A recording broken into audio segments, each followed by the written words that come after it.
ஆய்தெழுத்துக்கு உங்களை அன்போடு வரவேற்கின்றோம் நேயர்களே. தமிழக சட்டமன்ற கூட்டத்தொடர் ஆளுநர் உரையுடன் தொடங்கி இருக்கின்றது. இந்த ஆளுநர் உரை இந்த முறை நடைபெற்றது. அதில் அவங்க சுட்டி காட்டி இருக்கக்கூடிய கொள்கை ரீதியான விஷயங்கள், சாதிவாரி கணக்கெடுப்பு போன்ற விஷயங்களை சொல்லியிருப்பது, மத்திய அரசின் நிதி பகிர்வு போன்ற விஷயங்களை சொல்லியிருப்பது எல்லாமே விவாத பொருளாக இருக்கிறது.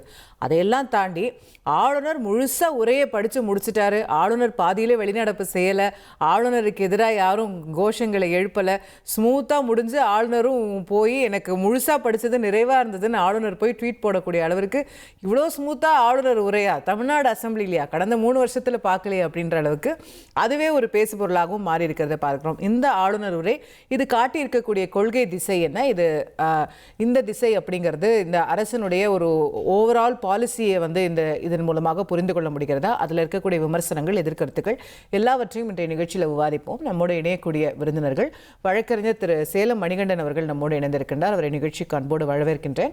தமிழக வெற்றி கழகத்தின் சார்பில் திரு ஃபெலிக்ஸ் ஜெரால்ட் அவர்கள் நம்மோடு இணைகின்றார். அவரை நிகழ்ச்சிக்கு அன்போடு வரவேற்கின்றேன்.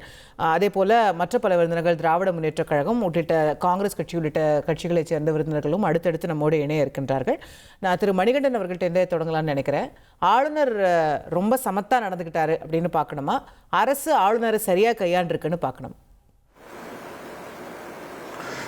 தந்தி டிவி நேயர்களுக்கு வணக்கம்மா. இன்றைய சட்டமன்ற நிகழ்வை பொறுத்த மட்டிலும் பார்த்தீங்கன்னா எனக்கு ஒரு பிரபலமான பாடல் தான் ஞாபகத்துக்கு வருதுமா.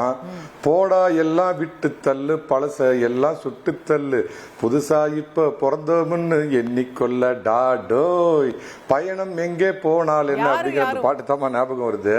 இந்த தேவா சூர்யா யாரு? ஆளுநரும் மரியாதைக்குரிய ஆளுநரும் மரியாதைக்குரிய தமிழக முதலமைச்சரும் அப்படின்னு சொல்றோமா. கடந்த காலத்துல இதே சட்டமன்றத்துல ஒரு கான்ஸ்டிடியூஷன் அத்தாரிட்டியா இருந்த RN ரவியை அப்ப இருந்த திமுக அரசாங்கம் வெளியே போயா அப்படின்னு ஒரு அமைச்சர் சொல்லிலாம் எப்படிலாம் அவமானம் பண்ணாங்க. அப்படிங்கிறப்ப இதற்கு எல்லாமே ஒரு பிள்ளையார் சொல்லி போட்டது ஏதோ இல்ல ஜீசஸ் சொல்லி போட்டதுன்னு கூட வச்சுக்கோங்க. முதலமைச்சருடைய அணுகுமுறை அப்படின்னு நினைக்கிறேன். தேவையில்லாத இந்த ஒன்றிய அரசு குன்றிய அரசுன்னு சொல்லிக்கிட்டு மத்திய அரசோட ஒரு மோதல் போக்கை கடைபிடிக்காம ஒரு ஆரோக்கியமான கட்சி வேறு ஆட்சி வேறு, மத்திய அரசாங்கத்துடைய உதவி இல்லாம எல்லா இதையும் நம்ம செய்ய முடியாது அப்படிங்கறத மிக மிக தெளிவாக புரிந்து கொண்டு அவர் டெல்லியில காமிச்ச சில சமீட்சையுடைய மறு சமீட்சை தான் இன்னைக்கு ஆளுநர் எதிர்கட்சி தலைவர் உதயநிதி அவர்கள் பேசும்போது அதே ஒரு வேற கோணத்துல பாக்குறாரு. பாருங்க, இது பாஜகவோட அவங்க எவ்வளவு இணக்கமா போறாங்கன்றது இதே உங்களுக்கு காட்டலையா, இவ்வளவுதான் உங்க பிஜேபி எதிர்ப்பான்ற ஒரு கேள்வி வருது இல்ல? ஏன்னா பாஜக பாகிஸ்தான் கட்சியா இல்ல பிரதமர் மோடி பாகிஸ்தான் பிரதமரா? இப்படி சொல்லித்தான் நான் பல முறை உங்க இதுல சொல்லியிருக்கிறேன். யார் யார் தேவையில்லாம ஒன்றிய அரசு குன்றிய அரசுன்னு மத்திய அரசு இந்த மாதிரி தேவையில்லாம விமர்சனம் பண்ணி எல்லாத்துக்கும் மமதா பானர்ஜி இல்ல இதை இன்னொரு பார்வையிலையும் பார்க்கணும். தாவேகாவும் ஒன்றிய அரசு பயன்படுத்துது, தாவேகாவும் இருமொழி கொள்கையை பேசுது, தாவேகாவும் மத்திய அரசு நிதி கொடுக்கலன்னு சொல்லுது, நாங்க உச்ச நீதிமன்றம் வரைக்கும் போறோம்னு சொல்லுது. இது எல்லாத்தையும் ஆளுநர் வாயாலேயே சொல்ல வைக்கிறாங்க. அப்ப தாவேகாவும் அதே நிலைப்பாட்டில் இருக்கு. ஆனா ஆளுநர் அவங்க மேல சாஃப்டா இருக்காருன்னா எப்படி அதை புரிஞ்சுக்கிறது அப்படின்ற கேள்வி. நான் சொல்ல வந்த பாயிண்ட் முதல்ல முடிச்சிடறோமா. இந்த மாதிரியே தான் சொல்லிக்கிட்டு மத்திய அரசு எதுக்கு எடுத்தாலும் காரணம் சொல்லிட்டு இருந்த மமதா பானர்ஜி என்ற சிட்டிங் சீஃப் மினிஸ்டர், கெஜ்ரிவால் என்ற sitting chief minister, Muthuvel Karunanidhi Stalin என்ற சிட்டிங் சீஃப் மினிஸ்டரை மக்கள் வீட்டுக்கு போ அப்படின்னு சொந்த தொகுதியிலேயே தோக்கடிச்சிருக்கிறாங்க அப்படிங்கறத திரு விஜய் அவர்கள் மிக நல்லா புரிஞ்சுக்கிட்டு, அம்மா அது அவங்க கொள்கை, தாவேகாவோட கொள்கை அப்படின்னு பாக்குறப்ப அது திமுகவோட அப்படியே கட் அண்ட் காப்பி பேஸ்ட் தான். அதனால கொள்கைக்கு நாங்க அதை விட்டு கொடுக்க மாட்டோம், அதுக்கு நாங்க நீதிமன்றத்துக்கு போவோம், மத்திய அரசை வலியுறுத்துவோம் அப்படிங்கிறது அவங்களோட ரைட்ஸ். அது அதை குற்றம் கண்டுபிடிக்க முடியாது. ஏன்னா எதுக்கு எடுத்தாலும் மத்திய அரசு காரணம், மோடி காரணம், அமித்ஷா தாடி காரணம், RN ரவி காரணம் இப்படின்னே சொன்னதுக்கு தான் மக்கள் முன்னாள் முதலமைச்சர் முத்துவேல் கருணாநிதி ஸ்டாலினை வீட்டுக்கு அனுப்பிச்சிருக்காங்கன்னு மிக தெளிவா புரிஞ்சுக்கிட்டு, அதே சமயத்தில் அவங்க என்ன கொள்கையா தாவேகா வைக்கிறாங்களோ அந்த கொள்கையை அவங்க விட்டு கொடுக்காம இன்னைக்கு ஒரு மிக சிறப்பா நடந்திருக்குது. பாராட்டுக்குரியது தமிழக முதலமைச்சரும் மரியாதைக்குரிய மாண்புமிகு கவர்னர் அவர்களும். ஏன்னா இவங்க ஒருபடி இறங்கி போறப்ப அவங்களும் ஒருபடி இறங்கி வராங்கம்மா. ஏன்னா சண்டை போட தேர்தல் மீட்டிங்ல போய் சண்டை போடுங்க, பிஜேபி தாவேகாவும் போய் கத்தி எடுத்து கம்பி சுத்துங்க, நீங்க அப்ப கொள்கை எதிரின்னு சொல்லுங்க. ஆட்சி நீங்க தமிழக மக்களால் தேர்ந்தெடுக்கப்பட்ட ஒரு முதலமைச்சர், இந்தியாங்கிற நாடு தேர்ந்தெடுக்கப்பட்ட பிரதமர் அப்படிங்கிறது மிக தெளிவா இந்த அரசாங்கம் புரிஞ்சிட்டு போயிருக்குது. முதல்வர் விஜய் அவர்களுக்கு பாராட்டுக்கள். நண்பர் பிலிப் ஜெரால்ட் வந்திருக்கிறாரு. நான் முதல்வர் அவருக்கு பாராட்டினோடனே நானும் சனிக்கிழமை வந்து அங்க போய் நின்றேன் அப்படின்னு நினைச்சிட போறீங்க. நான் உள்ளபடியே நடுநிலையோட பேசுறேன். பட் இதுல வந்து ஆனா ஆளுநர் உரைக்குள்ள நம்ம போகும்போது அதுல நிறைய விமர்சனங்கள் வருது இல்ல, நம்ம அதெல்லாமும் பேசுவோம். நான் திரு ஃபெலிக்ஸ் அவர்கள்ட்ட போயிட்டு வந்துடுறேன். வணக்கம் sir, welcome to the show. ரொம்ப நாள் கழிச்சு உங்களை பாக்குறேன். தேங்க்யூ. ஆமா, நானும் தான் உங்களை தாடி எல்லாம் ட்ரிம் பண்ணி ரொம்ப ஸ்மார்ட் ஆயிட்டீங்க. தேங்க்யூ. ஓகே, பட் எங்கம்மா இந்த இந்த சாமியார் மாதிரி இருப்பாரு, பார்த்தா இன்னைக்கு பார்த்தா ஜம்முன்னு என்னோட வயசு கம்மியா தெரியுறாருமா. ஆட்சிக்கு வந்துட்டாங்கல்ல, அதான் ஒரு முகத்திலே பாத்தீங்கன்னா ஒரு பளபளப்பு தெரியுது. Okay, but let's get to the issue at hand. இது வந்து ஆளுநர் உரை அப்படிங்கிறது நடந்து முடிஞ்சிருக்கிறதுன்றது ஓகே, ஸ்மூத்தாக போயிடுச்சு அப்படிங்கிற ஒரு பார்வையை எல்லாருமே சொல்கிறாங்க. பட் அதில் ஒரு விமர்சன பார்வையும் இல்லையா? இன்னைக்கு வந்து இந்த வந்தே மாதரத்தை பாடலை, இதே வந்தே மாதரம் நாங்கள் பாட மாட்டோம், இந்த நேஷனல் சாங்கை பாட மாட்டோம்னு திமுக சொல்லியிருந்தா ஆளுநர் கோவ கனலாக இருப்பார். ஏன் உங்கள் மேலே இவ்வளோ பாசத்தை பொழியிறாரு? இல்லைங்க, ஆளுநர் தன் கடமையை செய்கிறார். தவிக அரசு சரியாக செல்கிறது. இதுக்கு முன்பு இந்த கடந்த 5 ஆண்டுகள்ல ஒரு முறையாவது ஆளுநர் தன்னுடைய உரையை முடிச்சிருக்காருன்னா, எப்பப்பெல்லாம் 2 பேருக்கும் வந்து டைவர்ஷன் பாலிடிக்ஸ் தேவைப்படுமோ அப்ப எல்லாம் ஆளுநரை பயன்படுத்திப்பாங்க. இல்லைன்னா அவருக்கு தப்பா எழுதி கொடுப்பாங்க. கடந்த முறை வந்து நான் படிக்கவே மாட்டேன், ஏன்னா 12 லட்சம் கோடி வருமானம் வந்திருக்குன்னு காட்டுறீங்க, அதுல ஃபிராக்ஷன்ஸ் கூட வரல அப்படின்னு சொல்லிட்டு நான் அதை எப்படி இந்த பொய்ய மக்களுக்கு முன்னாடி நான் படிக்கிறதுன்னு சொல்லிட்டு இதே காரணத்தை சொல்லிட்டு தான் வெளில போனாரு. ஆனா இந்த முறை வந்து இந்த பாட்டு தமிழ்தாய் வாழ்த்து எடுத்துருவாங்க. ரொம்ப GO by the central union government as well as by the state government கிளியரா செப்பரேட் பண்ணுது. தமிழ்நாட்டுல தமிழக அரசு நடத்தக்கூடிய நிகழ்ச்சிகள்ல முதலில் தமிழ்தாய் வாழ்த்து, ஒன்றிய அரசு நடத்தக்கூடிய நிகழ்வுகள்ல வந்தே மாதிரம், அவங்க they have their own protocol, we have our own protocol. அந்த புரோட்டோகால் தான் ஃபாலோ பண்ணப்படுது.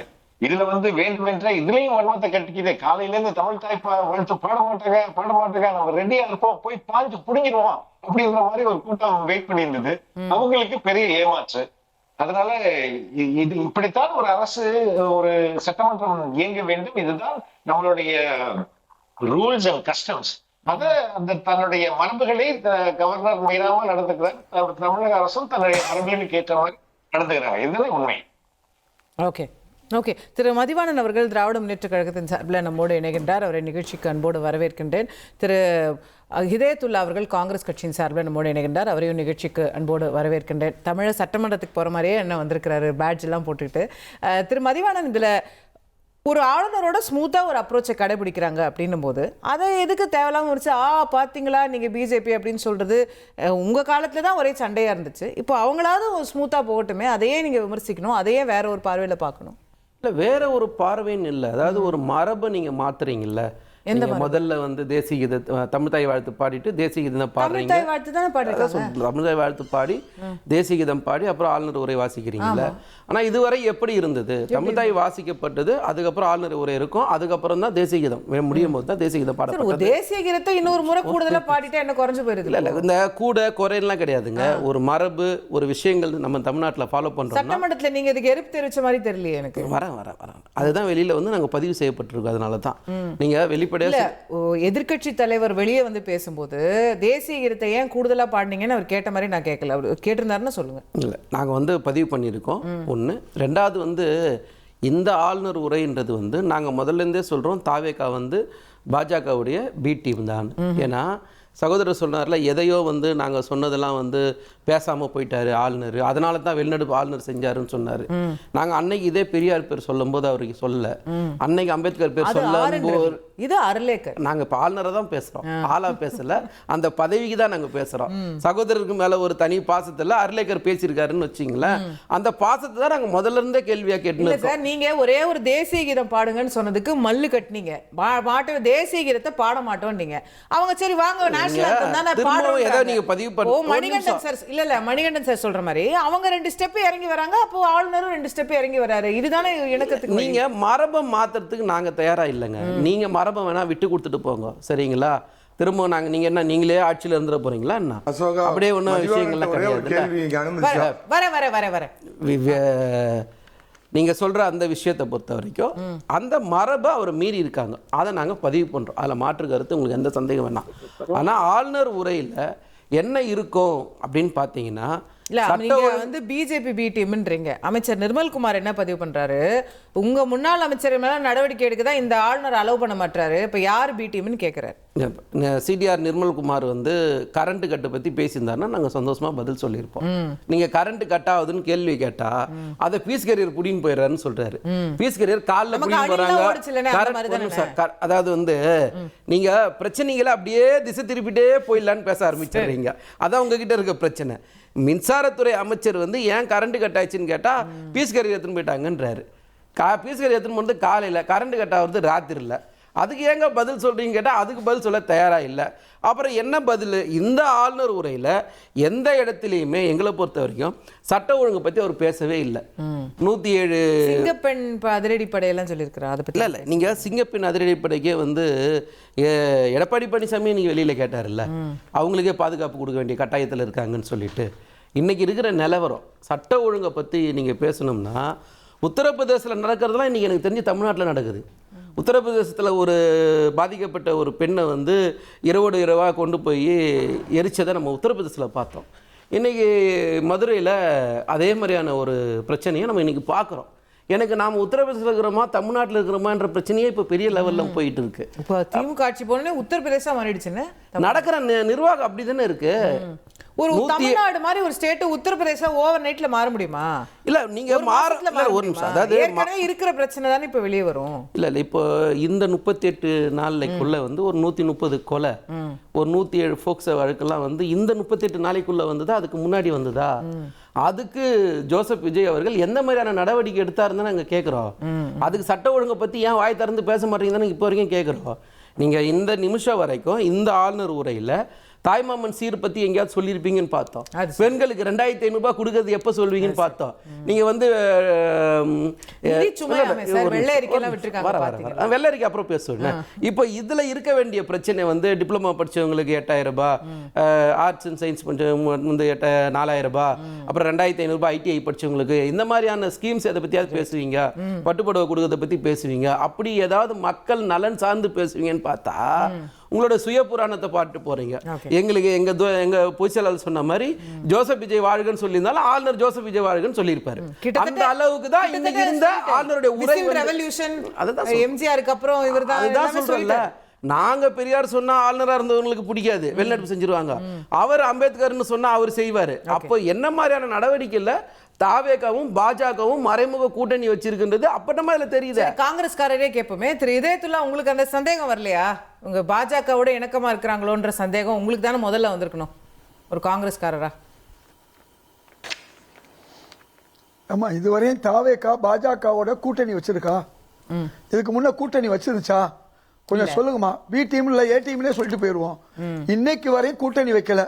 ஒரு பாஜக ஆதரவா RSS ஆதரவு ஒரு ஆளுநரை அவங்கள பேச வச்சிருக்கு. எதை? யாரு? அண்ணாவை பத்தி, பெரியாரை பத்தி, அம்பேத்கரை பத்தி, அதே மாதிரி வேலுநாச்சியாரை பத்தி பேச வச்சிருக்காரு. இதுவரையும் பேச வைக்க முடியல. இதுவே ஒரு முக்கியமான விஷயமா? அதாவது அவரை மத்திய அரசு 3500 கோடியை நீங்க அவசியம் கொடுத்தே ஆகணும்னு சொல்ல வச்சிருக்காரு. அதே மாதிரி நாங்க இருமொழி கொள்கைன்னு சொல்ல வச்சிருக்காரு. அவர் கேரளாவுடைய ஆளுநரா இருந்தா கூட பெரியார் விஷயத்துல நீங்க எங்களுக்கு வந்து இதை செய்யணும்னு சொல்லி வச்சிருக்காரு. அப்ப ஒரு ஆளுநரை இதுவரை 4 வருஷமா பேசாத இருந்த நிலையில இவரை பேச வச்சிருக்காங்க. இதுவே ஒரு பெரிய மாற்றமா? அது மட்டுமல்ல, அதுவும் ஒன்றிய அரசை பேச வச்சிருக்காரு. சட்டமன்றம் என்பது எதை திட்டமன்றம் அல்ல, திட்டமன்றம் அல்ல, அது திட்டங்களை ஏற்றக்கூடிய மன்றம். அதனால ஒன்றிய அரசு கொட்டத்தை பத்தி சொல்லி இருக்காரு. இவ்வளவும் இந்த இதுல நடந்திருக்கு. அதனால என்னை பொறுத்தவரை இன்றைக்கு சுமூகமா போயிருக்காங்க. எப்படி சட்டம் ஒழுங்கு பத்தி என்ன சொல்லிருக்காருன்னு கேக்குறேன். சட்டம் ஒழுங்கை பத்தி பேசணும்னா இப்ப நான் கேட்கிறேன், சட்டம் ஒழுங்கு வந்து கடந்த ஆட்சியில் 5 ஆண்டுகள்ல 8900 படுகொலைகள், 3720 இரட்டை கொலைகள், 20500 பாலியல் ஆண்டுதோடு சொல்றேன். 2021 ஒண்ணு என்னங்கன்னு சொல்றேன். இப்படி என்னன்னா சட்டம் ஒழுங்கு என்பது அரசியல், காவல்துறை. அது தொடர்ந்து திமுக ஆட்சியில் யார் இருந்தாங்களோ, திமுக ஆட்சியில் சார் இவங்க ஒரே நாள்ல கண்டுபிடிச்சாங்களா இல்லையா? கோயம்புத்தூர்ல ஒரே நாள்ல கண்டுபிடிச்சாங்களா இல்லையா? முந்தைய திமுக அரசு வேகமாக தீர்ப்பு வழங்க வச்சுச்சு, பாராட்டுறோம். அதே மாதிரி இவங்க சட்டப்பட்டு அந்த யார் தவறு செய்தார்களோ அவர் எந்த கட்சியா இருந்தாலும் அவங்கள உடனே பிடிச்சு அரெஸ்ட் பண்றாங்க. அதனால இரவோடு இரவா செய்யறாங்கிறதா முக்கியம். நீங்க இரவோடு இரவா அதாவது ஒரு தம்பி நான் பேசி முடிச்சுக்கிறேன். அதாவது நம்ம நீங்க பேசி நான் கொஞ்சம் கூடுதலா பேச வேண்டிய அவசியம் இருக்காது. நான் என்ன சொல்ல வரேன், கூடுதலா நான் பேசுறேன். நான் ஒண்ணும் பிரச்சனை இல்லை. என்னடா பேசிர போறீங்க? பல்கலைக்கழக ஒண்ணும் புதுசா பேசிக்க போறோம்ல. நீங்க கூட்டணி போயிட்டீங்க, துரோகம் பண்ணியாச்சு. துரோகம் பண்ணதுக்கு அப்புறம் நீங்க கூட்ட பேசினாலும் சரி, குறைச்சு பேசினாலும் எனக்கு எந்த பிரச்சனையும் இல்ல. ஆனா என்னோட கேள்வி என்னன்னா, நீங்க 7 முறை துரோகம் பண்ணீங்க. காங்கிரஸுக்கு மட்டுமல்ல, பிஜேபிக்கு துரோகம் பண்ணிருக்கீங்க. 2 முறை துரோகம் பண்ணிருக்கீங்க. நீங்க யாருக்கு துரோகம் பண்ணல? முஸ்லிம்களுக்கு துரோகம் பண்ணிருக்கீங்க. தமிழன துரோகினா அது காங்கிரஸ் தானா? தமிழனோட துரோகினா காங்கிரஸ் தானா? இந்தியர்களோட துரோகினா காங்கிரஸ் தானா? ஒட்டுமொத்த துரோகினா அது காங்கிரஸ் மட்டும் தான். இது ஒட்டுமொத்த இந்திய மக்களுக்கும் தெரியும். ஆனா தான் 12 வருஷம் வீட்ல உட்கார வச்சிருக்காங்க. மறந்துடாதீங்க. நான் இங்க வரல. சரி, ஓகே. அவரே பேச வைங்க. ஆமா, அவர் பேசும்போது ஏன் அமைதியா இருந்தேன்? அவர் பேசுறது மக்களுக்கு போய் சேரணும். இவங்க செய்யாத அவங்க செஞ்சிட்டாங்கன்னு கேட்கணும்னா அவரை அமைதியா விட்டேன். சரி, அதனால இதுல நாங்க என்ன செய்யறது? சரி சரி, நீங்க என்ன வேணா பேசுங்க. அண்ணே விடுங்க. இது திமுக காங்கிரஸ் சண்டைக்கானது இல்ல. நீங்க தாவேக்கா வேற இருக்காரு, நீங்க அவரோட வேற பஞ்சாயத்து இருக்கு உங்களுக்கு. வெயிட் பண்ணுங்க கொஞ்சம். திரு ஹிதயத்துல்லா கண்டினியூ பண்ணுங்க ப்ளீஸ். அதாவது வண்டல் மண் சாதாரண விஷயங்க. வண்டல் மண் விவசாயிகளும் மண்பாண்ட தொழிலாளர்களும் விலையில்லாம எடுக்கலாம் சொல்லி இருக்காங்க. இன்னைக்கு நியமிக்கப்படாத பேராசிரியர்களை நியமிக்க போறோம் சொல்றாங்க. அதை விட வறுமை இல்லா தமிழ்நாடு சொல்லிட்டு என்னென்ன செய்ய போறோம்? தூய்மையான குடிநீர் விநியோகம், நவீன நகர்ப்புற கட்டமைப்பு, பசுமையான டிஜிட்டல் நிர்வாகம் மற்றும் நிலையான பொருளாதார வாய்ப்புன்னு சொல்லியிருக்காங்க. இன்னைக்கு ஊழலை ஒழிக்க போறாங்க. சற்று நேரத்துக்கு முன்னால ஒரு ஊடகத்துல சகோதரர் கோட்டீஸ்வரன் பேசினாரு. 7 அமைச்சர்கள் பேரை சொல்லி இந்த 7 பேர் ஊழலை ஒழிக்கிறதுக்கு முயற்சி எடுத்திருக்கிறார்கள், பாராட்டுகிறேன் சொன்னாரு. யாரு? முட்டு கொடுத்தவர்கள் கூட இன்னைக்கு 30 பேரும் தான சார் எடுக்கணும். 7 பேர் எடுத்தா போதுமா? இல்ல அவரால ஒரு ஊடகத்துல அவ்வளவுதான் பேச முடியும். இதுவரை நடந்த கல்வி அமைச்சர்ல இருந்து இன்னைக்கு 5 லட்சம் ரூபாய் ஆண்டுதோறும் எங்கள்கிட்ட புதுப்பிப்பதற்காக லைசன்ஸ் புதுப்பிக்க வாங்கினாங்க. இந்த வருஷம் வாங்கல. எங்க எல்லாருக்கும் ஆயிரக்கணக்கான பள்ளிக்கூடத்துக்கு 5 லட்சம் ரூபாய் அப்படின்னு சொல்லிருக்காங்க. கான்ட்ராக்டர்காரங்க என்ன சொன்னாங்க தெரியுமா? 5 லட்சம் ரூபாய் பேசுமா பதில் சொல்லுமா? 30% இனிமே போய் சேரணும். அத நீங்க நிறுத்துனீங்க நான் பேசிடுவேன். 30% இப்ப யார் நிறுத்துனீங்க நான் பேசிடுறேன். 30% இல்லங்க, இந்த 5 லட்சம் ரூபாய் முதல்ல முடிப்போம். 30% அப்புறம் பேசுவோம். ஒவ்வொண்ணா பேசுவோம். எனக்கு எந்த பிரச்சனை இல்லனா. அண்ணா இருங்க, 5 லட்சம் முதல்ல பேசி முடிச்சிரோனா? பள்ளிக்கூட சரி, one at a time. இருங்க. Sir don't to this. சரி sir, you made your point. You made your point. சுருக்கமா வர வாங்குனது தவறு அப்படி கண்டுபிடிச்சிருக்காங்க. நன்றி. உங்கள்ட்ட தான் வரேன். just give me a second. திரு இதயத்துல்லா நன்றி. நம்ம அடுத்தவங்கள்ட்ட போவோம். நீங்க உத்தம புத்தி. Thank you. திரு மதிவாணன் சுருக்கமான ரிபட்டல். நான் அப்புறம் ஃபெலிக்ஸ் போ. எஸ் இல்ல, அவரு என்ன சொல்றாரு? 5 லட்சம் ரூபாய் வாங்கினாங்க அப்படின்னு யாரோ சொன்னாங்கன்னு சொல்றாரு. ஏன்னா முதல்ல இருந்து ஒரே கேள்விதான் கேட்கிறேன். யார் வாங்கினா, எந்த பள்ளிக்கூடத்துக்கு வாங்கினாங்க, எந்த இடத்துல வாங்கினாங்கன்னு சொல்லுங்க. இல்ல காவல்துறை உங்க கையில தான் இருக்கு, நடவடிக்கை எடுங்க. இது இன்னும் முதல்ல மைக் கிடைச்சா வாய்க்கு வந்தது பேசிட்டு போயிடுவீங்களா? இல்ல யார் கொடுத்தா தயவு செஞ்சு சொல்லுங்கன்ற நானு. இல்ல நடவடிக்கை எடுங்கன்றோம், வெளிப்படையா சொல்றோம். கேட்டுருவோம், நடவடிக்கை எடுங்களே. போற போகல வாயில வந்து பொலைட்டு போக கூடாது. சரி வார்த்தையில நடவடிக்கை எடுக்க சொல்றேன். அதற்கு முன்பு இந்த பிஜேபி பி டீம் இருக்குல்ல, இது ரொம்ப இத்து போன ஒரு கான்செப்ட். ஆக்சுவலா உண்மையான பிஜேபி பி டீம் யாருன்னா பிஜேபியோட பி டீம் திமுக தான். ஏன்னா உங்களுக்கு நல்லா தெரியும், மக்களோட மேண்டேட் தாவேக்காவுக்கு இருக்கும்போது அதிமுகவும் பிஜேபியோட இன்ஸ்ட்ரக்ஷன்ல அதிமுகவும் திமுகவும் கூட்டணி போட்டு ஆட்சி அமைக்கிறது முயற்சித்தாங்களா இல்லையா? அப்ப எனக்கு எங்க போச்சு? யாரு உண்மையான பிஜேபி?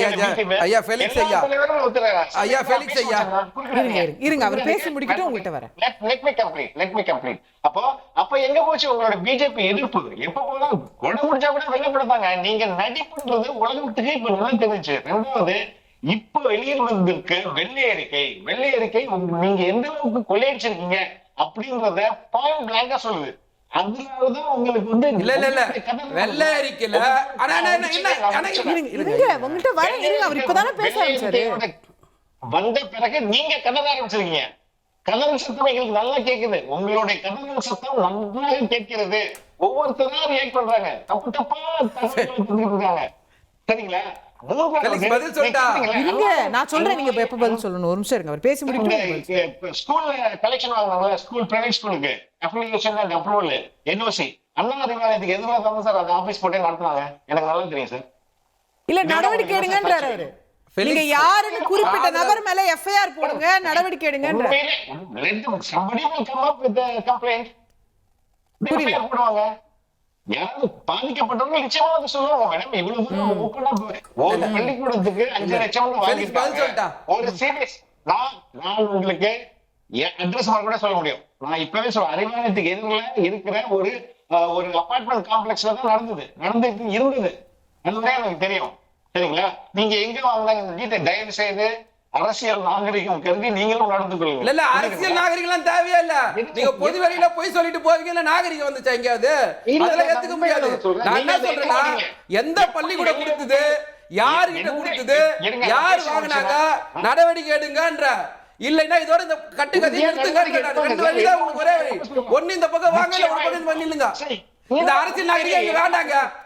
திமுகவில் உள்ள பல ஊழல்கள் எல்லாத்துக்கும் ஊழலை பத்தி பேசுறதுக்கு நான் சொல்றேன், தாவேகாக்கோ இல்ல தாவேகா தலைவர் என்ன தகுதி இருக்கு முதல்ல சொல்லுங்களேன்.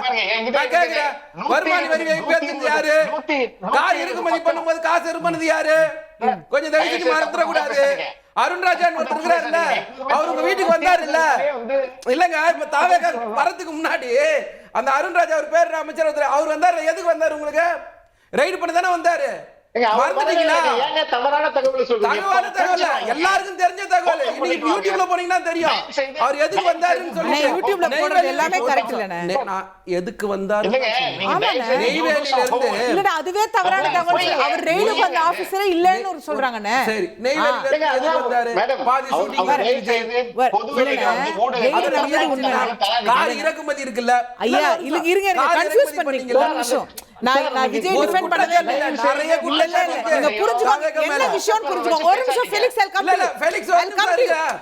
அண்ணே இருங்க. அதாவது விஜய்க்கு ரெய்டே நடக்கலன்னா நான் இங்க சொல்லல.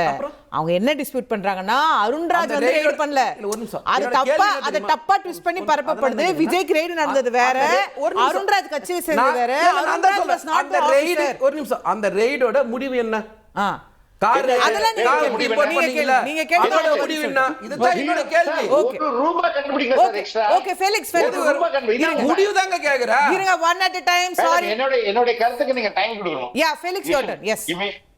நிச்சயமா வதந்திகளை மட்டும்தான் திமுக இன்னைக்கு பரப்பிட்டு.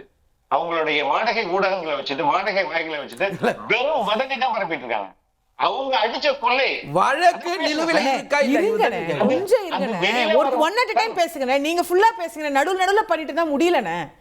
ஓகே, வெள்ளை அறிக்கை வெளியே வந்த பிறகு கதறீங்க சார். நீங்க இப்ப நான் வெள்ளை அறிக்கை அதிகமா இருக்குது. நான் சொல்றேன், இந்த வெள்ளை அறிக்கை ஒன்று போதும் ஒரு டிபார்ட்மெண்ட்ல மட்டும் 1,41,000 கோடி, ஆல்மோஸ்ட் 2 lakh டான்ஜென்ட் கோல் மட்டும் லீக்கேஜ். அதுக்கு என்ன பதில் சொல்றீங்க? உங்க அமைச்சர் நேற்று பேசும்போது, முன்னாள் நிதியமைச்சர் மைனிங் போது போறாரு, அதை பத்தியே பேச மாட்டேங்கிறாரு. 20,000 கோடி மைனிங்ல மட்டும் அடிச்ச காசு லீக்கேஜ். இதை பத்தி பேசுங்க சார். வழக்கு போடுங்க சார், நடவடிக்கை எடுங்க சார். நாங்க மக்கள்கிட்ட உண்மையை சொல்லியிருக்கோம், உண்மையா வழக்கு போடுவோம். மக்கள் இப்ப இன்னைக்கு கூட ஆளுநர் பேசும்போது அதை தெளிவா சொல்லியிருக்காங்க. These are all funds that were diverted to elsewhere that will be brought back to government exchequer சொல்லியிருக்கமே. சோ நீங்க இதுவரையும் நடத்தியது, இந்த கவர்மெண்ட் நடத்துனதே எவ்வளவு காசு கொள்ளையடிக்கலாம், எப்படி சம்பாதிக்கலாம் அப்படின்றது, அந்த சம்பாத்தியம் போயிடுச்சு, அந்த பதவி போயிடுச்சு. அந்த கதறல் தான் இன்னைக்கு வந்து மக்களுடைய கதறலா நீங்க காட்டிட்டு இருக்கீங்க. உங்களுடைய கதறல். ஓகே என்ன சொல்றாரு? வெள்ளை அறிக்கையில் வந்துடுச்சு, இந்த மாதிரி ஊழல் நடந்துடுச்சு அப்படின்னு சொல்றாரு. இப்போ மரிய வில்சன் ஒரு ஃபைனான்ஸ் மினிஸ்டர் பேசுகிற எந்த இடத்துலையாவது தேவையில்லாமல் கடன் வாங்கியிருக்காங்களான்னு ஒரு கேள்வி வரும்போது, தேவையில்லாமல் எங்கேயும் கடன் வாங்கலை அப்படின்னு ஒரு பதில் சொல்லியிருக்காரு. ஒன்று. ரெண்டாவது, நிதி ஆயோக்கு போய் அவங்க ஜோசப் விஜய் அவர்கள் பேசும்போது, திட்டங்களுக்கோ இல்லை பொருளாதார வளர்ச்சிக்கோ 1.5 ட்ரில்லியன் பேசுகிறார். நாம 1 ட்ரில்லியன் எக்கனாமி வந்து அவங்க 1.5 இப்போ 1.5 சொல்லி கட் காப்பி பேஸ்ட் பண்ணிட்டு போயிட்டாரு. அதை பண்ணிட்டாங்க. ரெண்டாவது, நாங்கள் கொண்டு வந்த ஸ்கீம் மகளிர் உரிமை தொகையோ இல்லைன்னா நான் முதல்வன் திட்டத்தை இன்னைக்கு வந்து ரொம்ப ஃபீல் பண்ணி டிஎன் ஸ்கில்ஸ்லாம் மாற்ற வேண்டிய அளவுக்கு அந்த திட்டம் தமிழ்நாட்டு முதலமைச்சராக இருக்க ஜோசப் விஜய் அவர்களுக்கு உறுத்துதுன்றது பார்த்தீங்களா? இந்த மாதிரி திட்டங்களை நாங்கள் கொண்டு வந்திருக்கோம்ல. நீங்கள் எந்த திட்டத்திலையோ எந்த விஷயத்தில் நீங்கள் குறிப்பாக சொல்கிறீங்களோ அதை குறிப்பிட்டு சொல்லுங்கன்ற. நீங்கள் எந்த இடத்துலையுமே மென்ஷனே பண்ணலை. நீங்களா உங்க இஷ்டத்துக்கு வந்து வெள்ளை அறிக்கையில வந்து இவ்வளவு ஊழல் நடந்துச்சு அவ்வளவு நீங்களே தான் சொல்றீங்க. நீங்க பொருளாதார வளர்ச்சி வந்து இன்னைக்கு இரட்டை இலக்க வளர்ச்சி வந்து இருக்குல்ல, அதை பத்தி ஏன் பேச மாட்டீங்க? அந்த வளர்ச்சி யார் கொண்டு வந்தா? 2021 தமிழ்நாடு பொருளாதார வளர்ச்சி என்னன்னு சேர்த்து பேசுங்க. அதுக்கு முன்னாடி இந்த கடனையும் சேர்த்து பேசுங்க. அதுக்கான வட்டி ஒரு வருஷத்துக்கு எத்தனாயிரம் கோடி கட்ட வேண்டியது இருக்குன்னு சேர்த்து பேசுங்க. ஏன் பேசவே மாட்டீங்களா? 5 லட்சம் கோடி கடன் மட்டுமே பேசுறீங்க. நாம இதே மாதிரி நம்ம பேசிருக்கோம். ஒரு வருஷத்துக்கு 97 கோடி ஒரு நாளைக்கு வந்து வட்டி கட்ட வேண்டியது. ஒரு வருஷத்துக்கு 70,000 கோடி மேல வட்டி மட்டுமே கட்டி. அப்ப 5 வருஷம் வட்டி மட்டும் எவ்வளவு கட்டியிருக்கோம்? 3 லட்சம் கோடி வட்டியே கட்டியிருக்கோம். அப்ப என்ன கணக்கு நீங்க பேசுறீங்க? வருவாயை பெருக்கணும்ல, அதுதான் கேக்குறாங்க வெள்ளை அறிக்கையில. நீங்க செலவு பண்றதுக்கான திட்டங்கள் எல்லாம் கொண்டு வந்துட்டீங்க. இவங்களுக்கு 1000 ரூபாய், அவங்களுக்கு 1000 ரூபாய், அவங்களுக்கு 1000 ரூபாய். ஆனா வருவாய் எங்க இருந்து? அதுதான் நான் சொல்றேன். அப்போ நாம போய் அந்நிய நேரடி முதலீடு இயக்கத்துக்கான மீட்டிங் போட்டிருக்கோம். நேரடி முதலீடா வந்து 11 லட்சம் கோடி மேல ஈர்த்திருக்கோம். ஈர்க்கலன்னு சொல்லுங்க. 30 லட்சம் பேருக்கு வேலை வாய்ப்பு உருவாக்குறோம்னு சொல்றோம். இல்லன்னா இல்லன்னு சொல்லுங்க. நீங்க சொல்ற எல்லா குற்றச்சாட்டுமே ஆதாரம் இல்லாத ஒரு குற்றச்சாட்டு சொல்றீங்க. நாங்க செஞ்சதோ சாதனையா நாங்க பேசியிருக்கோம். அது இல்லைன்னா முதலமைச்சர் அது இல்லன்னு சொல்லியிருப்பாருல்ல. இல்ல மறியல் சொல்ல தவறான திட்டம் சொல்லியிருப்பாருல்ல, சொல்லவே இல்லையா? திரு ஹிதாயத்துல்லா நிறைய விஷயங்களை வந்து ஆளுநர் என்ன பேசினாரு, எப்படி பேசினாரு அதெல்லாம் பேசணும். பட் ஆளுநர் உரையில சொல்லப்பட்டிருக்கிற விஷயங்கள் வந்து சரியானதா இருக்கா, சரியான கொள்கை திசையை காட்டுதா அப்படிங்கிற கேள்விகள். எதிர்க்கட்சி தலைவர் சொல்றாரு, எங்க திட்டத்தெல்லாம் எங்க கொள்கையெல்லாம் தானே அப்படியே சொல்லியிருக்கிறாங்க, அப்படியே கட் காப்பி பேஸ்ட் ஸ்டிக்கர் ஒட்டியிருக்கிறாங்க, என்ன புதுசா இருக்குன்னு கேட்கிறேன். நம்ம ஒரு உதாரணம் சொல்றேன். காமராஜர் SSLC வரையும் இலவச கல்வி கொடுத்தாரு. முன்னாள் முதல்வர் கலைஞர் வந்து பியூசிக்கு கொடுத்தாரு. என்ன சொன்னாரு? பியூசி வரை இலவச கல்வி கொடுத்தது திமுகண்டாரு. அது உண்மைதான். ஆனா அது SSLC வரை யார் கொடுத்தது? சரி, அதனால பாராட்டி இருக்கணும். யாரு? முன்னாள் முதல்வர் ஸ்டாலின் பாராட்டாரு. எங்க திராவிட மாடல் அரசுடைய அந்த மகளிர் உரிமை தொகை கொடுக்கறாங்க. அதை கொடுக்கறதுக்கு நீங்க பாராட்டணும். 100 யூனிட் 200 யூனிட் ஆக்கணும்னா பாராட்டணும். நகரத்தில் இருக்கக்கூடிய பஸ் மகளிருக்குன்னா அதை கிராமத்தை வரை நீடிக்கிறேன்னு இன்னைக்கு முதல்வர் சொல்லியிருக்காரு, விஜய் சொன்னார்னா அதை பாராட்ட மனசு வரணும். உங்க சிந்தனை உங்களுடைய கொள்கைன்னு புதுசா எதுவும் இல்லையே, எல்லாமே திமுக கொள்கையா இருக்கேன்ற கேள்வி வராதா? ஏமா நீங்க செய்யாம விட்டுட்டா என்ன சொல்லுவீங்க? மகளிருக்கு கொடுக்காம விட்டுட்டா சும்மா இருப்பீங்களா? நான் கேக்குறேன். பஸ் பயணத்தை நிறுத்திட்டா சும்மா இருப்பீங்களா? என்ன அளவுக்கு சொல்றீங்க? இவங்க நாங்களும் முட்டு கொடுத்தோமா? அதிமுக ஆட்சி 4 லட்சம் கோடி கடன் வாங்கினாங்க 10 வருஷத்துல. இன்னைக்கு என்ன ஆட்சி தெரியுமா? 5 வருஷத்துல 8,13,000 கோடி வாங்கியிருக்காங்க.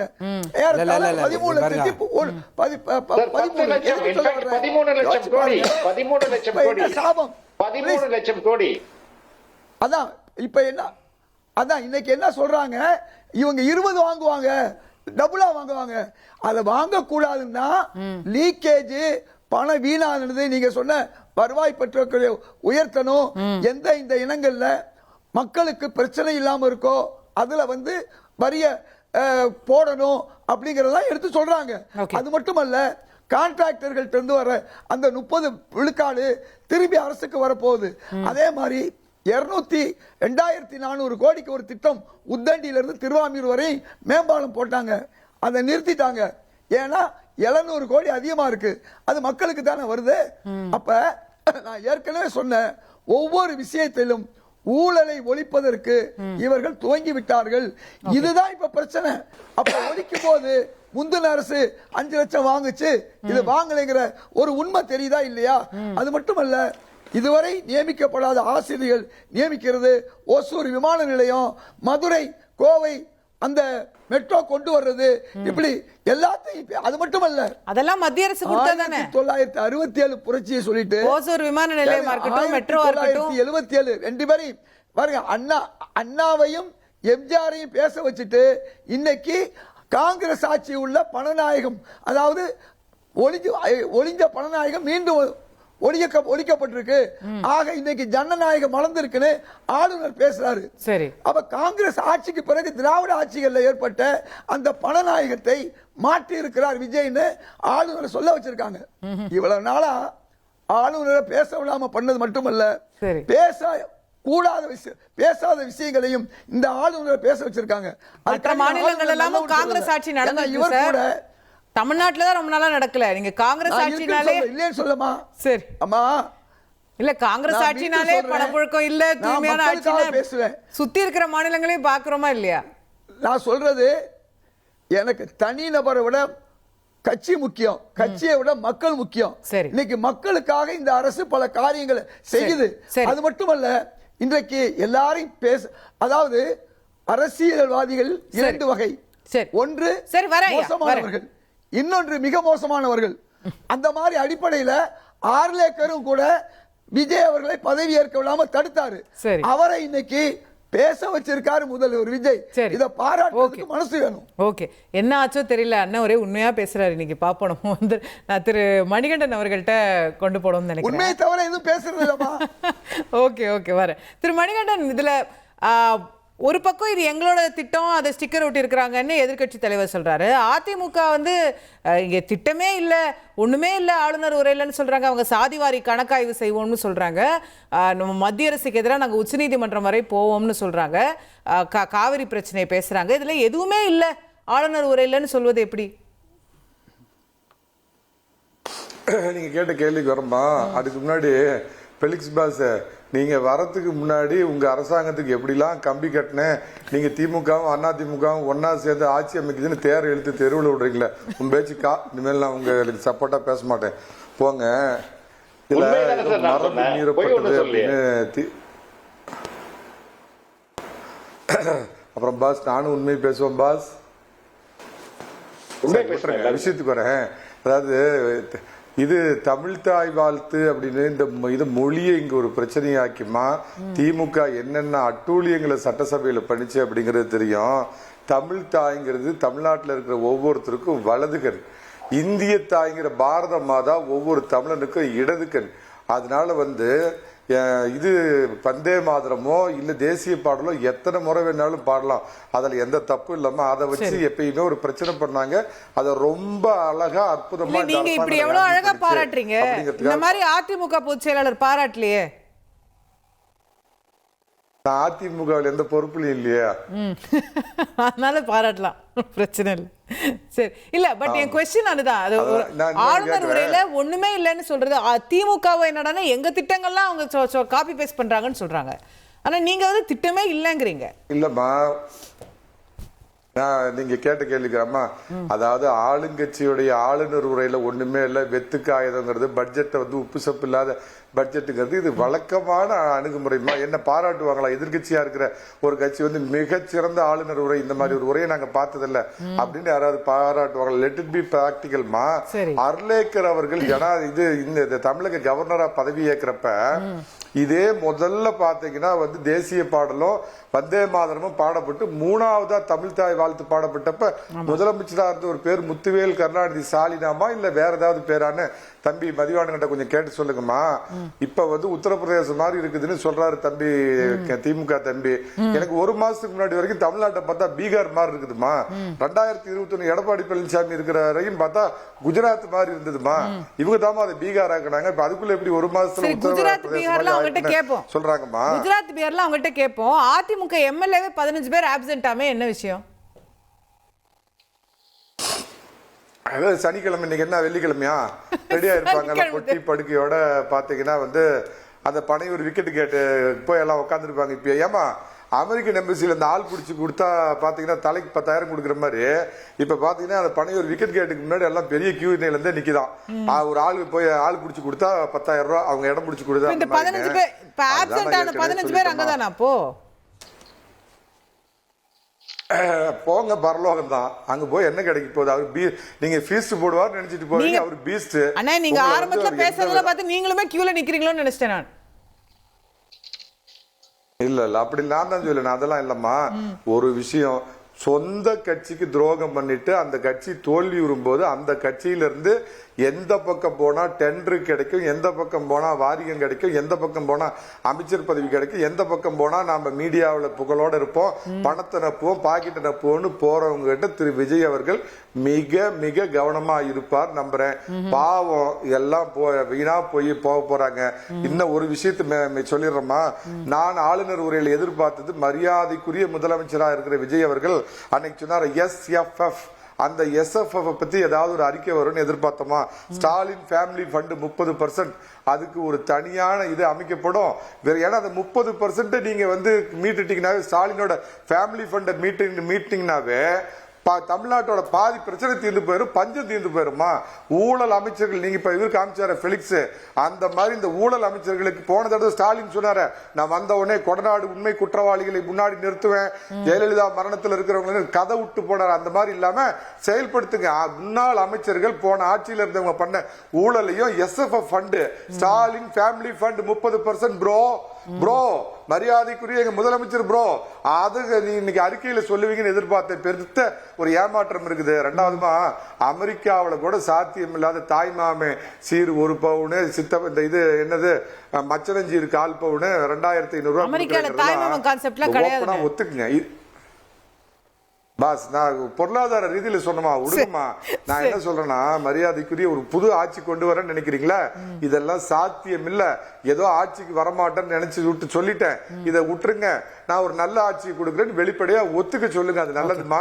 கடைசி ரவுண்ட்ல கேளுங்க, ஒரு முக்கியமான பிரேக்கிங் நியூஸ் சொல்றேன். ஓகே திரு ஃபெலிக்ஸ், 2 முக்கியமான கேள்விகள். ஒன்னு, அமைச்சர்களுக்கு எதிரான, முன்னாள் அமைச்சர்களுக்கு எதிரான நடவடிக்கையில ஆர் யூ கமிட்டட் டு தட்ன்ற கேள்வியை வைக்கிறாரு. ரெண்டாவது, உங்களுடைய வாக்குறுதிகள்லாம் என்னாச்சு, தாய்மாமன் சீரு, தங்க முதல்ல என்னாச்சுன்னு கேட்கிறாரு. 100% we are committed. அதாவது அது தமிழக மக்களுக்கு வர வேண்டிய பணம், அது வந்தே தீரும்.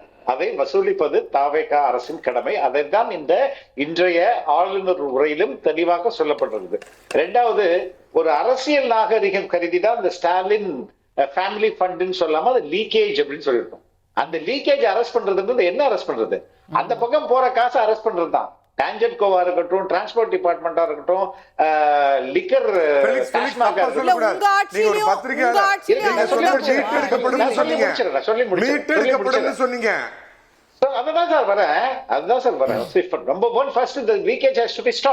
நம்பர் 2, அது எங்க போயிருக்கா அங்க இருந்து மீட் எடுக்கப்படும். இது ரொம்ப சிம்பிள் தானே. இது ஃபர்ஸ்ட் ஸ்டெப் 1 வைப்பேன் சார். ஸ்டெப் 1 எங்களுக்கு தெரியுது இவ்வளவு நிதி ஒழுகுதுன்ட்டு, அந்த ஒழுகுற நிதி எங்க போகுதுன்றதும் தெரியுது. அதை டைவர்ட் பண்ணி முதல்ல நம்மளுடைய அரசாங்க கருவூலத்துக்கு எல்லாத்தையும் எடுத்துட்டு வருவோம். அதுதான் முதல். அததான் நம்மளுடைய ஆளுநர் உரையில ரொம்ப தெளிவா சொல்லியிருக்கிறாங்க.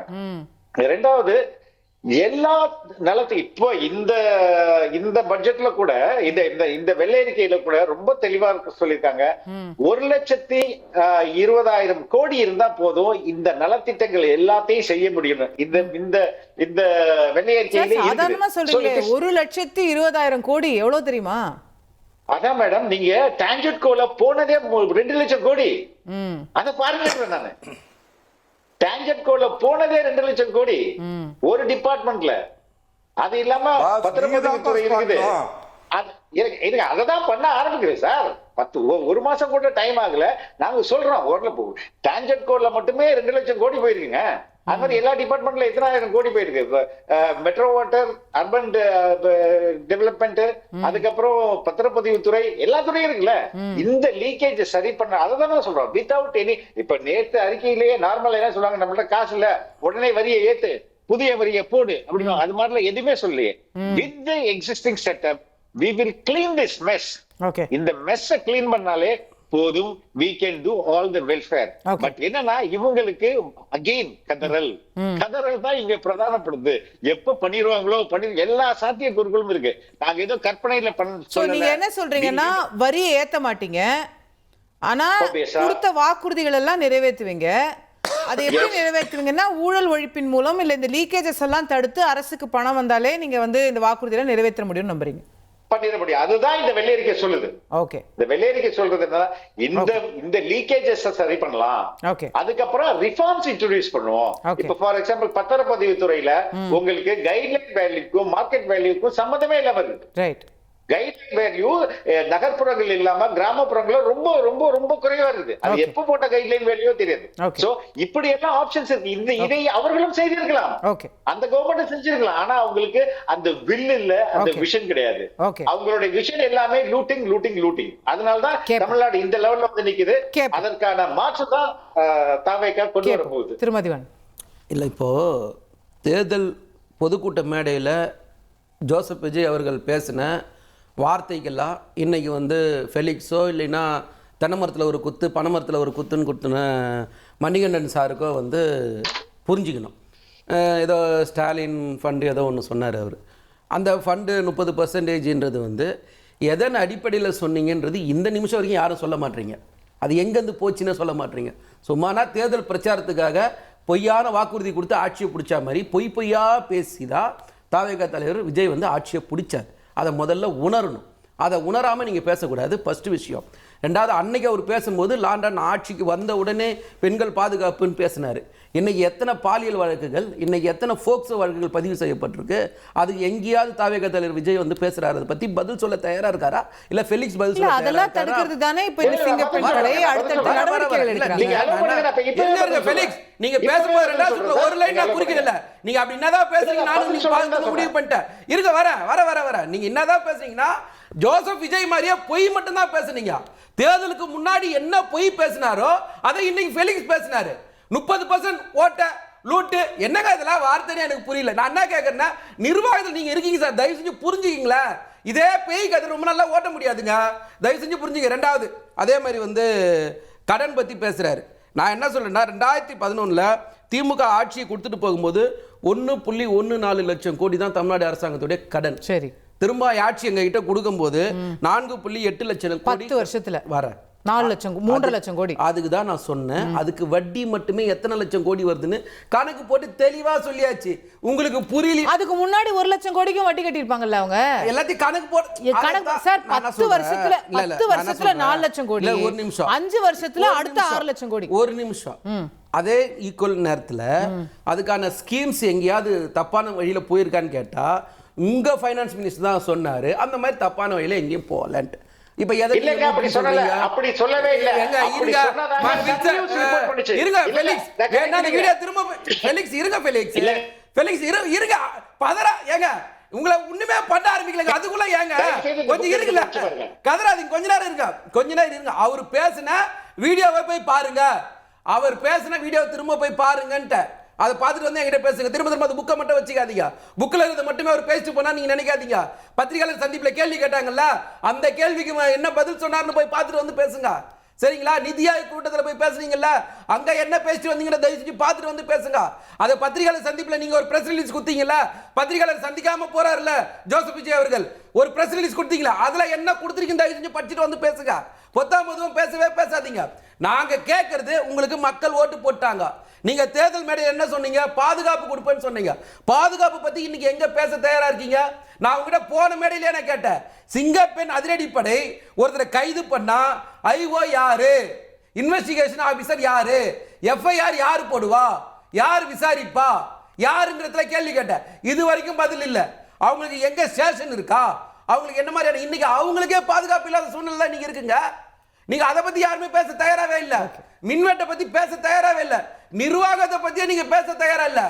என்ன இங்க இருந்து 30%, அங்க இருந்து 10, எப்படிங்க போகும் 30% 20%? உங்களால நிரூபிக்க முடிஞ்சா பேசுங்க, இல்லைன்னா பொதுவெளியில மன்னிப்பு கேளுங்க. ஓகே ஓகே ஓகே திரும்ப ஓகே பிரேக்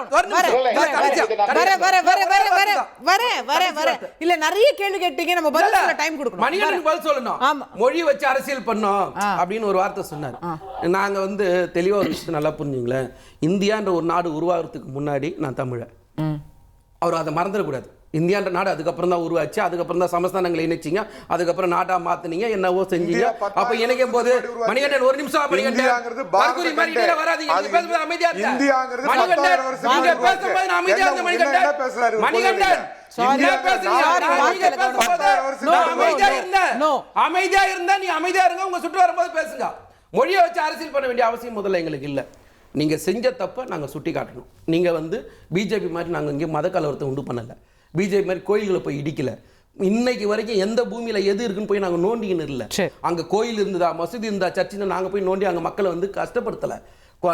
கோதா ரயில் சம்பவங்கள் மாதிரி சம்பவங்களை நாங்க நடக்கல. சரி. என்ன நீங்க வந்து பெஸ்ட் பேக்கரி வழக்கெல்லாம் யாரும் இங்க மறந்துட முடியாது. நீங்க செஞ்ச ஒவ்வொரு காரியத்திலையும் இன்னைக்கு அந்த மாதிரி யாரும் இங்க வந்து மொழியை வச்சுல அரசியல் பண்ணல. சரி. எங்க உரிமையை நாங்க பேசும்போது உங்களுக்கு எங்க பிரச்சனை வருது? சரி. நீங்க வந்து தேசிய கீதத்தை எத்தனை வருஷமா எப்படி பண்ணாங்க, ரெண்டாவது பாட வேண்டியதா என்ன பிரச்சனை வந்து நாங்க என்னோட கேள்வி.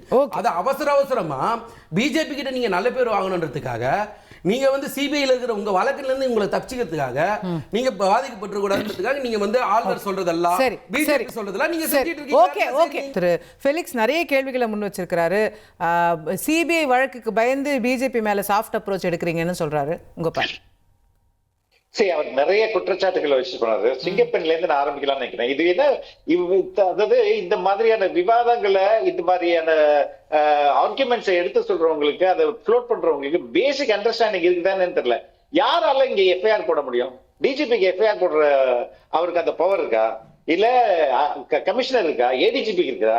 யாருக்குமே இல்ல. ஒன்லி இந்த என்டையர் இந்தியா முழுவதும் ஒரு ஸ்டேஷன் ஆபீசர் என்று சொல்லப்படுகிற இன்ஸ்பெக்டர் அப்படின்னா சப் இன்ஸ்பெக்டர், இவங்க 2 பேருக்கு தான் எஃப்ஐஆர் போடுகிற அதிகாரம் இருக்கு. இது கூட தெரியாம எஃப்ஐஆர் போட முடியாது. சிங்கப்பெண் எப்படி எஃப்ஐஆர் போட முடியும்? அதானே நான் கேக்குறேன். வெயிட் பண்ணுங்க. இல்ல ஃபெலிக்ஸ், கேள்வியே அதான். என்னோட கேள்வியே ஒரு நிமிஷம். ஃபெலிக்ஸ் ஒரு நிமிஷம். கேள்விக்கு தான பதில் சொல்றாரு. ஓகே. இல்ல அவர் கேக்குறதுன்னா, இந்த சிங்கப்பெண் அதிரடி படை ஒரு கிரைமை கண்டுபிடிக்கிறாங்கன்னா அது எங்க ரெஜிஸ்டர் ஆகும், எங்க ரெஜிஸ்டர் ஆகும், யார் எஃப்ஐஆர் போடுவாங்கன்னு கேக்குறாரு. அதானே மேடம்? இல்ல மேடம், நான் சொல்றேன் கேளுங்க. அவருக்கு அதே மாதிரி நீங்களும் கொடுக்குறாதீங்க ப்ளீஸ். ஒருத்தர் பிடிச்சா எந்த ஜூரிஸ்டிக்ஷனோ அந்த ஜூரிஸ்டிக்ஷன்ல கொண்டு போய் கொடுப்பாங்க. இன்னைக்கு ஜூரிஸ்டிக்ஷனையும் தடைய போயிடுச்சு. இருங்க, வெயிட் வெயிட் வெயிட். நீங்க எதுங்க பதறீங்க? ஓகே, அப்போ இந்த ஆர்குமெண்டே தப்பா. அந்த ஸ்டேஷன் கன்சர்ன் ஸ்டேஷன்ல உள்ள எஸ்ஐயோ இன்ஸ்பெக்டர் தான் எஃப்ஐஆர் போட முடியும். இது டிஜிபியா பிடிச்சாலும் அவர் தான் போட முடியும். கோர்ட் எஃப்ஐஆர் போடலாம், சுமோட்டோவா எடுத்து ஒரு எஃப்ஐஆர் போடுறதுக்கு இங்க ப்ரொவிஷன்ஸ் இருக்கு. அதே மாதிரி இன்ஸ்பெக்டரும் எஸ்ஐ மட்டும் தான் போட முடியும். அதுக்கு அடுத்தது பேசி முடிச்சிருக்கேன். குடிக்க மாட்டாங்க. நான் பேசும்போது மட்டும் எல்லாரும் குடிக்கிறீங்க.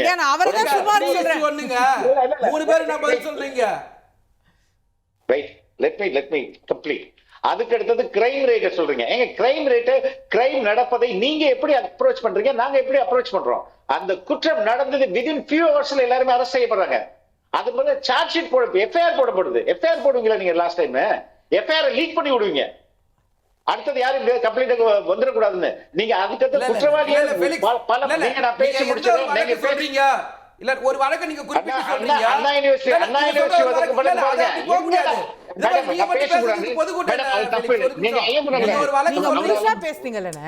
நீங்க முழுசா போன முறை நீங்க கரெக்ட்டா ஃபாலோ பண்ணீங்க. நீங்க பேசுனீங்க. என்ன பேச விடுங்க, அதுக்கு அப்புறம் நீங்க பேசுங்க. ஓகே, அமைதியா இருங்க. என்னங்க ஒரு அடிப்படை நாகரிகத்தை கடைபிடிங்க சார். ஓகே. மூன்றாவது, அதுக்கு அடுத்தது எஃப்ஐஆர் போடுறதுக்கு பல மாதங்கள் ஆகும். அதுவே போராட்டம். சிஎஸ்ஆர் காப்பி வந்து நம்ம கோர்ட்ல போய் டைரக்ஷன் வாங்கி இப்படிதான் எஃப்ஐஆர் போடுறது. ரெண்டாவது, குற்றவாளி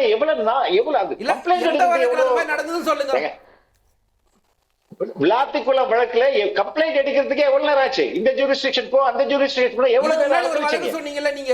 மேடம் மேடம் மேடம் இது தப்பு மேடம். நீங்க அவரை நான் பேசும்போது அமைதியா இருந்தா நீங்க எப்படி அலோ பண்றீங்க? Please madam, if you do like this, I will not come to Tandi TV hereafter. நான் என்ன சார் பண்ணேன்? நீங்க என்ன பாக்குறீங்களான்னு தெரியல. Mute him. எப்படி அவர் இங்க இருக்கிறார் ஸ்டுடியோல. நீங்க தான் உங்க ஸ்டுடியோ வாங்க போறேன் நாங்க. இல்ல இல்ல, அவர் மைக் இருக்கு. அவர் மைக்க மியூட் பண்ணுங்க. பேசுங்க. இல்ல இல்ல, we never mute anybody sir, sorry. Okay, no you have to give me time. I am giving you time. Okay, so அதுக்கு அடுத்தது எஃப்ஐஆர் போடுறதுல பிரச்சனை. இப்ப மீடியாக்கள் வந்து they were open, there is no pressure, so they are reporting it. அந்த report ஆன உடனே எங்களுக்கும் வந்து அது ஆக்ஷன் எடுக்கிறதுக்கு வசதியா இருக்குது. அதிகாரிகள் துரிதமா செயல்படுறாங்க. முன்னாடி இதுவரை கிரைமே நடக்காத மாதிரி தானே காட்டிட்டு இருந்தாங்க. கிரைம் நடக்காத வெளியில தெரியாத போது ஆக்ஷன் எடுக்கப்படுறது இல்ல. இப்ப கிரைம் உடனே நடந்தது வெளியில தெரியுது, ஆக்ஷன் எடுக்கப்படுது. ஓகேங்க. மூணாவது இவர் சொன்னார் கடன் பத்தி. நீங்க வந்து நாங்க கடன் இன்னும் அதிகமாக வாங்குவோம், ஆனா என்ன பர்பஸ்க்காக வாங்குறோம், எவ்வளவு குவாண்டம் வாங்குறோம், இதுதான் ரொம்ப முக்கியம். திமுக அரசு என்ன பர்பஸ்க்காக கடன் வாங்கி எதுக்கு செலவு பண்ணாங்க? 2021 இருந்து 2026 94% கடன் அதிகமா இருக்கு. ஏய் வாங்குனீங்க கடன் எதுக்காக, எங்க செலவு பண்ணீங்க? உங்களுடைய முதலீடுக்கு எவ்வளவு செலவு பண்ணீங்க? வட்டி கட்டுறதுக்கு எவ்வளவு செலவு பண்றீங்க? அந்த வட்டி கட்டுறதுக்கு மறுபடியும் எவ்வளவு கடன் வாங்குறீங்க? இப்பவும் நீங்க வட்டி கட்டி தான் ஆகணும், சேலரி கொடுத்து தான் ஆகணும், பென்ஷன் கொடுத்து தான் ஆகணும். அதாவது எசென்ஷியலான கமிட்டடான எக்ஸ்பென்சஸ் அங்க பண்ணி தான் ஆகணும். அதுல மாற்று கருத்தே இல்ல, நாங்க பண்ண முடியாதுன்னு சொல்ல முடியாது. அதே நேரத்தில் இல்லையே, அது தப்பு இல்ல. நீங்க என்ன பர்பஸ்க்காக லோன் வாங்குறீங்களோ, கேபிட்டல் மெட்ரோ ஸ்டேஷன் கட்டுறதுக்கு லோன் வாங்குனீங்கன்னா மெட்ரோ ஸ்டேஷன் கட்டணும். ரைட். அதை எடுத்துட்டு போய் மகளிர் உதவி தொகை கொடுக்க கூடாது. பஸ் ஸ்டாண்ட் கட்டுறதுக்கு, பாலம் கட்டுறதுக்கு லோன் வாங்குனீங்கன்னா allow me to finish. நீங்க போய் பேசுறீங்க, என்னால அலோ பண்ண முடியாது. நீங்க பேசுங்க அதுக்கு நான் அலோ பண்ண முடியாது. என்னோட கேள்வி ஒரே 1 by 1 வரலாம் சார். வரேன் சார், நீங்க பதில் சொல்லுங்க சார். நீங்க வரிசையா வச்ச குற்றச்சாட்டு மூணாவது குற்றச்சாட்டுக்கு இப்பதான் வந்திருக்காரு. உங்களுடைய முன்னாள் நிதியமைச்சரை மறுக்க சொல்லுங்க. நாங்க லோன் வாங்கி அன்றாட செலவுக்கு பயன்படுத்தலன்னு மறுக்க சொல்லுங்க. மகளிர் உரிமை தொகைக்கு முடிக்கணும், நிகழ்ச்சி முடிக்கணும். வரேன், எல்லாருக்குமான லாஸ்ட் ரவுண்ட் போலாம். எல்லாருக்குமான லாஸ்ட் ரவுண்ட் போலாம். வன்மத்தோட உச்சம்ங்க திமுக வந்து வன்மத்தமா கேக்குது. ஓகே ஓகே, வருவோம். திரு இதயத்துல்லா ஃபைனல் வேர்ட், ஒரே வரி ஏதாவது இருந்தா முடிக்கணும் நிகழ்ச்சி. அம்மா செகண்ட் ரவுண்ட் நான் பேசலாமா? நானே பேசலையா, முடுங்க. 1.5 ட்ரில்லியன் ஏற்கனவே முன்னாள் முதல்வர் 1 ட்ரில்லியன் பொருளாதாரம் சொன்னாரு. அதே மாதிரி சுற்றுலா, ஆன்மீக சுற்றுலா, கனிம வளத்தை வந்து அரசாங்கம் டாஸ்மாக் எப்படி 5000 கோடி இன்னைக்கு 40,000 கோடி வருதோ அரசு நிர்வகிக்கிற மாதிரி கனிம வளத்துல மணல், தாது மணல வந்து நிச்சயமா வந்து இந்த அரசு வந்து அதை வந்து அரசாவே செய்யணும்னு சொல்லி நாங்களே ஒரு ஆலோசனை கொடுத்திருக்கோம். இன்னும் பல்வேறு வகையில வந்து இந்த ஊழலை ஒழிச்சா அதன் மூலம் வரக்கூடிய பணம் இருக்கு. மகாராஷ்டிரா 6 வருஷம் கொடுக்க வேண்டிய விவசாய கடனை 1 லட்சம் வரையும் கொடுத்தாங்க. இவங்க 6 மாசம் வந்தது 1 மாசம். ஏற்கனவே கடன் வாங்கின திமுக கடன் வாங்கின 6 மாச கணக்கையும் சேர்த்து 6000 கோடி கொடுத்திருக்காங்க. ஒவ்வொருத்தருக்கு 75,000 வரையும். ஆக கொடுக்க வேண்டிய இதை தொடர்ந்து கொடுத்துக்கிட்டு இருக்காங்க. Okay, thank you. திரு மணிகண்டன், ஒரே வரி ப்ளீஸ். நேற்றுக்கு பிரேக்கிங் நியூஸ் சொன்ன மாதிரி திரு எடப்பாடி பழனிசாமி இன்னைக்கு பத்திரிகையாளர் சந்திச்சு அதிமுகவில் வாரிசு அரசியல் கிடையாதுன்னு சொன்னேன். அது நடந்துச்சு. 2 முக்கிய அரசியல் நிகழ்வுகள் நீங்க எல்லாருமே மறந்து போயிட்டீங்கம்மா. திரு எடப்பாடி பழனிசாமி அதிமுக சட்டமன்ற குழு தலைவராக சபாநாயகர் எந்த டிஸ்பியூட்டும் இல்லாம உடனடியாக அங்கீகரிச்சிருக்கிறார். கவனிக்க வேண்டிய பாயிண்ட் நம்பர் 1. மகேந்திரன் கம்யூனிஸ்ட் கட்சி தலைவரை இன்னைக்கு தாவேக்காவில் சேர்த்திருக்கார். அவங்க வெளியில இருந்து அந்த கட்சி ஆதரவு கொடுத்துட்டு இருக்கிறப்ப அவங்கள முதலமைச்சர் கூப்பிட்டு சேர்த்திருக்கிறாருன்னா, நேற்று சொன்னது திரும்ப ரிப்பீட். மூகாம்பிகை பிரசாத ராயப்பேட்டைக்கு போகலாம், பழனி பஞ்சாமிர்தம் பனையூருக்கு போகலாம். Okay, right. இன்னைக்காவது யாருக்காவது புரியுதான்னு தெரியல, பாப்போம் பொறுத்து. கருத்து சுதந்திரத்தை பத்தி பேசினாரு. திடீர்னு வந்து ஃபெலிக்ஸுக்கும் அவர் நண்பருக்கும் ஜாமீன் கொடுத்துட்டாங்கன்றதுக்காக வந்து நீங்க தாவேக்காவுக்கு சப்போர்ட் பண்ணலாம். அது உங்க விருப்பம், தனிப்பட்ட விருப்பம். நான் சொன்னது வந்து ஒரு நிமிஷம் ஃபெலிக்ஸ், ஒரு நிமிஷம். இப்ப உங்களுக்கு நானே சொல்றேன், இப்ப நீங்க அமைதியா இருங்க, நான் பேசுறேன். இப்ப நீங்க அமைதியா இருங்க, நான் பேசுறேன். நான் சொன்னது என்ன?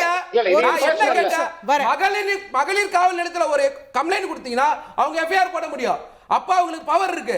சிங்கப்பெண் அதிரடி படைக்கு பவர் இல்லைன்றது நாங்க சொல்றோம். யாரோ ஒருத்தர் பிடிப்பாங்க, யாரோ என்ன பண்ணுவாங்கன்னா அதுதான் புரிதல் வேணும்னு சொல்றது. நீங்க புரிஞ்சாலும் சரி, புரியல மக்களுக்கு புரியும். நாங்க தெளிவா சொல்றோம். சகோதரர் சொன்னாரு, எந்த நிதியும் வாங்கி நாங்க தேவையில்லாத செலவு பண்ணலன்னு உங்க ஃபைனான்ஸ் மினிஸ்டர் சொல்லிட்டாரு. தயவு செஞ்சு பார்த்துட்டு வந்து பேசுங்க.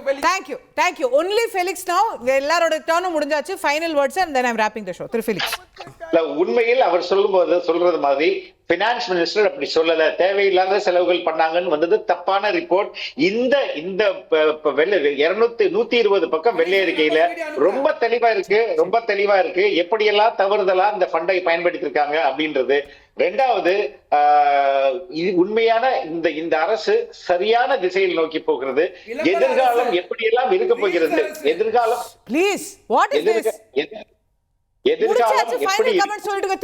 இடையில பேசினா எல்லாரும் பண்ண முடியும்ல. ஆளுநர் உரை என்பது இது உண்மையிலேயே திரு உதயநிதி ஸ்டாலின் முழு உரையும் பார்த்தாரா இல்ல ஏற்கனவே அவருக்கு எழுதி கொடுத்ததை வந்து கடைசியா படிச்சுட்டு போனாரான்னு தெரியல. புகழ்பாடுன்னு சொல்றாங்க. அது கடந்த முறை அவங்கதான் புகழ்பாடு இருந்தாங்க. எல்லா துறையிலையும் என்னென்ன முன்னேற்றங்கள் பண்ண போறோம், என்னென்ன முன்னேற்றங்கள் பண்ண போறோம்.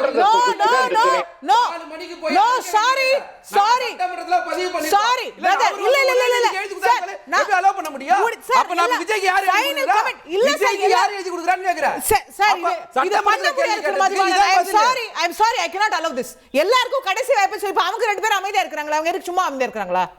எல்லாத்துக்கும் ஒரு டெக்கரம் இருக்குல்ல, ஒரு நிகழ்ச்சிக்கு ஒரு ஃபார்மேட் இருக்குல்ல.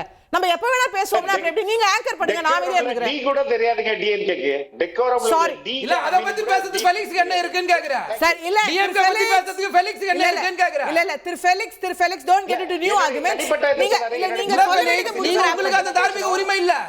உங்க ஷோக்கு நான் வரல, உங்க சேனலுக்கு நான் வரல. ஃபெலிக்ஸ் புரிஞ்சுக்கணும். ஓகே இல்ல திரு ஃபெலிக்ஸ் புது பிரச்சனைகள் ஆரம்பிக்க வேணாம். நீங்க சொல்ல முடிச்சிருங்க. we have to wrap. என்னுடைய வழக்குகளை நானே உச்சநீதிமன்றத்துல போய் தான் பெயில் வாங்கிட்டு வந்தேன். தமிழக அரசுக்கும் அது இப்பதான் வந்துருது. புரியுதுங்களா? நான் வாங்கினது எப்போ என்னுடைய தனிப்பட்ட என்ன சொல்றது விருப்பத்திற்காகவோ சலுகைக்காகவோ நான் அங்க போகல. எனக்கு தெரிந்தவரை அது ஒரு நேர்மையான அரசாக இருந்தது. அதுக்காக தான் நான் போனேன். ஓகேங்களா? ரொம்ப நன்றி. Okay, thank you. நிகழ்ச்சியை தன்னுடன் நிறைவு செய்தாக வேண்டும். பங்கேற்று கருத்து தெரிவித்த அனைவருக்கும் நன்றி. பார்த்த உங்களுக்கும் நன்றி நேயர்களே. வணக்கம்.